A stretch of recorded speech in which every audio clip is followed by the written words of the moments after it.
नमस्ते। होली रंगों का त्योहार, खुशियों का त्योहार, है ना? हम सब तो इसे ऐसे ही जानते हैं। पर सोचिए, क्या हो अगर इस जाने पहचाने त्योहार के पीछे एक कहानी हो जो बिल्कुल अलग है। एक ऐसी कहानी जिसे कभी सुनाया ही नहीं गया। आज हम एक ऐसे ही नजरिए को समझने की कोशिश करेंगे जो कहता है कि ये त्योहार जश्न के लिए नहीं, बल्कि हमारी पहचान, हमारे इतिहास को मिटाने के लिए बनाया गया है। जी हाँ, ये एक बहुत बड़ा दावा है। और चलिए इसी चौंकाने वाले दावे की तह तक चलते हैं। तो सवाल सीधा सा है, क्या होली सच में खुशियों का त्योहार है या फिर ये इतिहास को दफनाने की एक सोची समझी साजिश है? देखिए, एक सोर्स है जिसका हम आज विश्लेषण कर रहे हैं और उसका दावा है कि होली का असली मकसद ही यही है कि हम अपने सच्चे इतिहास से दूर रहें।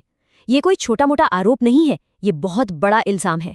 तो चलिए देखते हैं आखिर इस दावे के पीछे तर्क क्या है। ये त्योहार आपके इतिहास को, आपके अस्तित्व को, आपकी संस्कृति को मिटाने का पर्व है। ये जो शब्द है ना, ये सीधे उस सोर्स से हैं जिसकी हम बात कर रहे हैं, और यही इस पूरे नजरिए की बुनियाद है। मतलब होली को सिर्फ त्योहार नहीं बल्कि एक हथियार की तरह देखा जा रहा है। एक ऐसा हथियार जिसका इस्तेमाल कथित तौर पर एक पूरी की पूरी संस्कृति और उसके इतिहास को कुचलने के लिए किया गया। इस दावे के हिसाब से तो जिसे हम सब मिलकर जश्न समझ रहे हैं, वो असल में एक बहुत बड़ा धोखा है।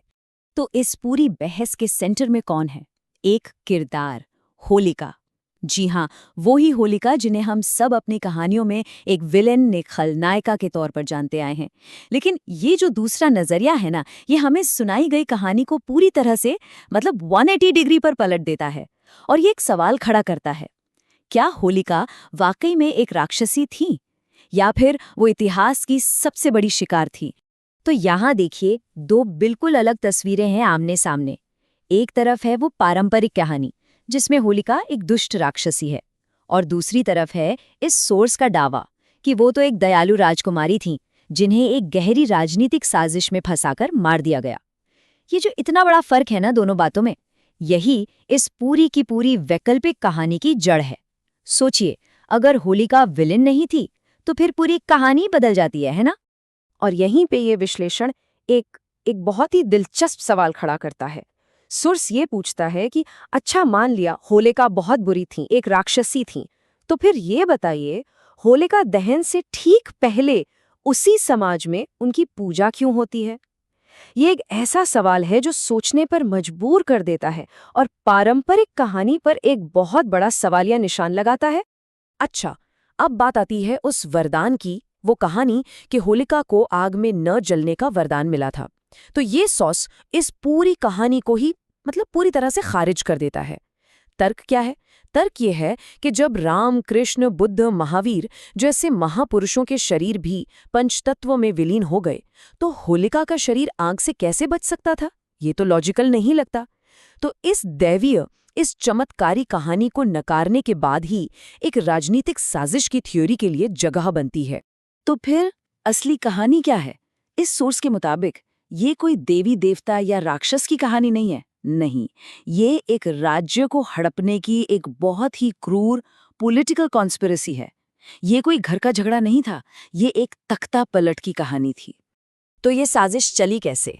सोर्स के मुताबिक ये सब कुछ स्टेप बाय स्टेप हुआ। सबसे पहला कदम, बेटे यानी प्रहलाद को ही अपने पिता राजा हिरण्यकशिपु के खिलाफ भड़काया गया।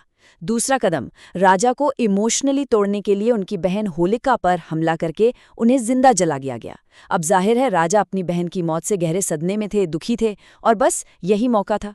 तीसरा कदम, उसी भड़काए हुए बेटे प्रहलाद को एक मोहरा बनाकर राजगद्दी पर कब्जा कर लिया गया।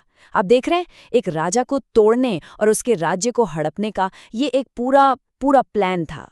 यहाँ पर एक और बहुत अहम सवाल उठाया गया है, एक तरह से कानूनी सवाल। सोर्स का तर्क है कि प्रहलाद को तो कभी कोई नुकसान हुआ ही नहीं, वो तो बच गए थे।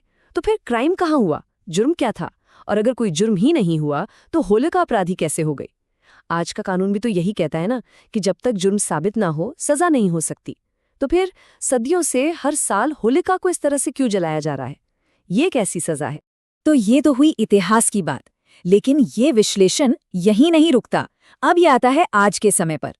इस सोर्स के हिसाब से आज हम जिस तरह से होली मनाते हैं ना, वो तरीका भी उसी बड़ी साजिश का एक हिस्सा है। मतलब उसे ऐसे डिजाइन किया गया है कि लोग सच्चाई से हमेशा दूर ही रहें। जरा देखिए कि होली का रूप कैसे बदला है इस सोर्स के अनुसार। दावा ये है कि करीब 50 साल पहले ये त्योहार कीचड़, गोबर और गंदगी से खेला जाता था, जिसका मकसद ही था किसी को नीचा दिखाना, गंदगी फैलाना।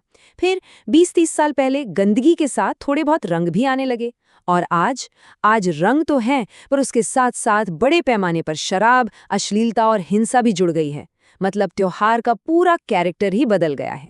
तो सोर्स का सीधा सीधा आरोप ये है कि होली के दिन जानबूझकर समाज में एक तरह का केओस, एक अराजकता का माहौल बनाया जाता है।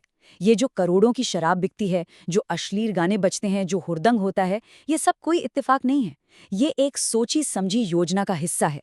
और इसका मकसद क्या है?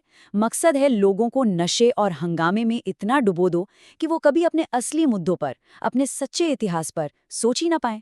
एक तरह का मास डिस्ट्रैक्शन। तो इतने सारे तर्क, इतनी सारी आलोचनाओं के बाद ये सोर्स आखिर में एक सीधा और साफ संदेश देता है। ये सिर्फ एक थ्योरी नहीं है, ये एक कॉल टू एक्शन है। मतलब कुछ करने के लिए कहा जा रहा है। ये आपकी होली नहीं हो सकती, ये आपके अस्तित्व पर जलाई गई चिता है। ये आपके महापुरुषों की पहचान को खत्म करने का त्योहार है। ये बहुत ही पावरफुल लाइनें हैं।